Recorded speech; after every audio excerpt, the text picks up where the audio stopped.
Hello everyone. In this video tutorial, we will guide you on how to create a Steam account on iPhone. So, let's dive right in. First, open your preferred web browser and tap on the search bar at the top. Search for Steam and tap on the official Steam website link.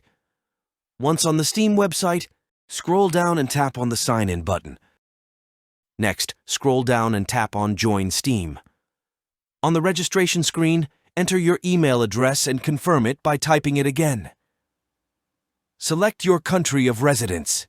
It should be automatically selected based on your location. Complete the reCAPTCHA to verify you're not a robot. Agree to the terms and tap Continue. You will receive a verification email at the address you provided. Open your email app and find the email from Steam. Tap on Verify my email address. Once verified, return to the Steam registration page. Now, create your Steam account name and password. Tap Done, and you've successfully created your Steam account. And there you have it.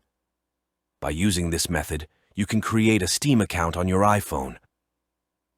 If you find this video helpful, don't forget to subscribe to our channel for more tutorials.